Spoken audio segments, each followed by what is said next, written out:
There are certain civilizations from the past that were of such great importance during their existence that they still have an influence on our lives today. One such civilization is the Magadhan Empire of ancient India, which played a central role in the early development of Buddhism and Indian culture as a whole. Magadha was located in the northeastern part of modern India and spanned roughly the same area as the modern state of Bihar. Magadha was bordered by the Ganges to the north, the Sun to the west, and the Bay of Bengal to the southeast. Many of the cities of the old empire exist even today. The original capital, Rajagrha, is a modern village of Rajgir, and the empire's later capital, Pataliputra, is now Patna, the modern capital of Bihar. The Magadhans ruled over this area for over 300 years, from approximately 684 BCE to 321 BCE. Even after the Magadha Empire ended, the area continued to be a major power in the region, as it was immediately followed by the Mauryan Empire, which Ashoka would later rule over. The empire was significant for several reasons. First, during the Buddha's lifetime, Magadha was one of the 4 major powers in India. Additionally, the empire was referred to in Buddhist texts as one of the 16 Mahajapatas, or Great Kingdoms. Finally, as mentioned above, the Magadha Empire served as a launching point for later empires, including the Mauryans. Because of these factors, it is important to get a better understanding of the Magadha Empire. To begin, we must analyze the government of the empire. The Magadhans had 2 emperors during the Buddha's time, Bimbisara and Ajatashatru. Ajatashatru was Bimbisara's son, and was slated to become emperor after his father's death. However, he got impatient, and according to the Buddhist texts on the subject, he murdered his father, or, according to the Jains, merely had him imprisoned. Either way, Bimbisara was removed from power, and Ajatashatru gained power. To better understand the Magadhan government, we must analyze the governmental structure in addition to its leaders. As noted, Magadha was ruled by a king or emperor. However, this ruler did not have absolute power. Rather, the government was structured in a manner similar to the constitutional monarchies of Europe from the recent past, combined with American-style federalism. Individual villages were each governed under their own assemblies, led by their chief, or gramikas.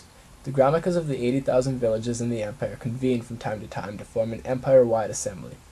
The villages were allowed to set their own procedures for deciding who should be on village assembly, and some of the villages used republican elections.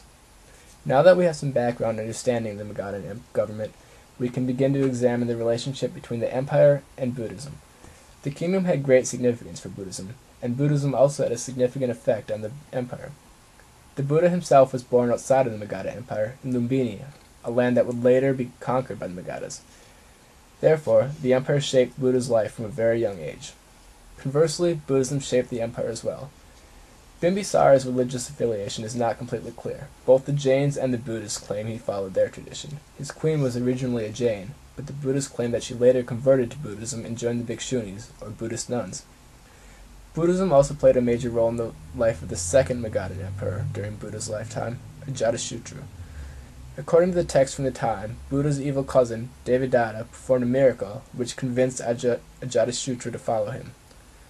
In addition, Devadatta is said to be the one who convinced Ajatashatru to murder his father. Later, when he was attempting to conquer his northern neighbors, the Vrji, he sent his spies to follow the Buddha in hopes of gaining the insight as to where the Vrji got their strength. The spies overheard the Buddha saying that the Vrji's strength came from their unity and democratic form of government. Ajatashatru then attempted to break up this unity. Eventually, Ajatashatru was unable to find peace of mind because of his earlier misdeeds. At this point, he sought the Buddha to counsel him. Although the Buddha himself was born outside of Magadha, some of his most important disciples were natives of Magadha. Among these are Buddha's 2 chief disciples, Sariputra and Moggallana.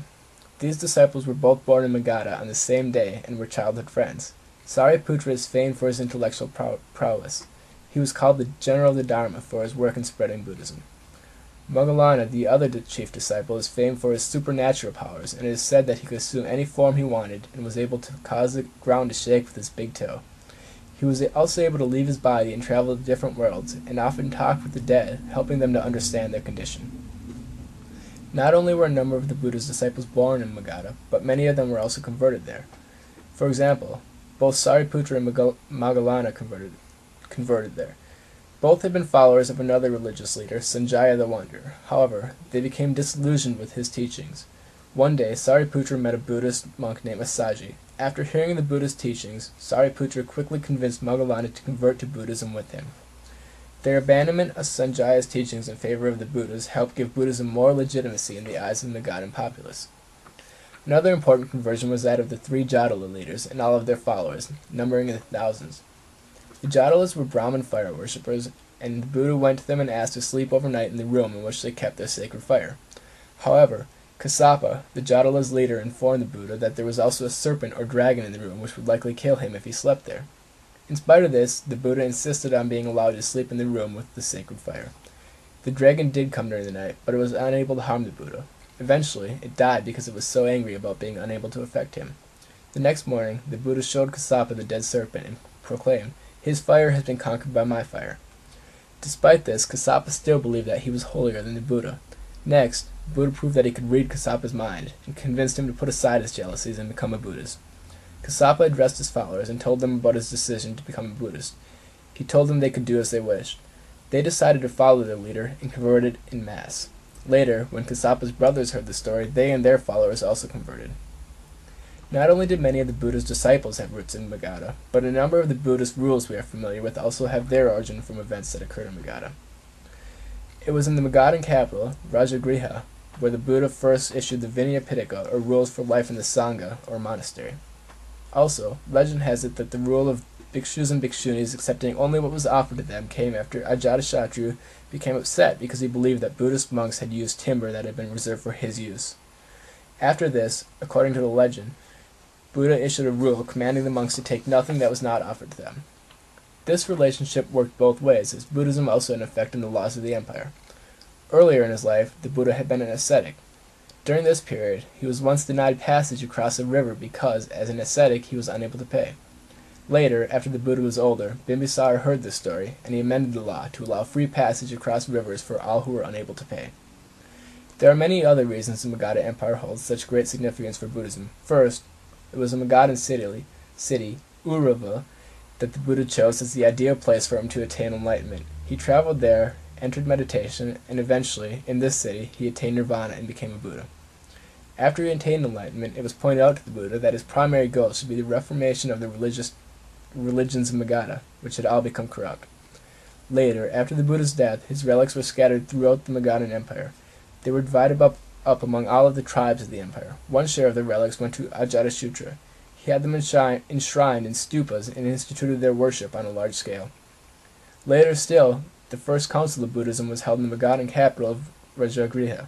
At this council, attended by over 500 Buddhas, all of the baskets of the Buddha's teaching were recited by his attendant, Ananda.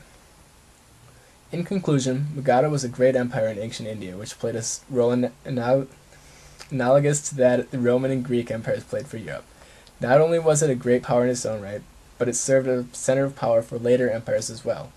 On top of this, it is of central importance to one of the world's great religious traditions, Buddhism. Magadha was the homeland of many of the earliest Buddhists, and it was in Magadha that the Buddha finally attained enlightenment and began converting followers.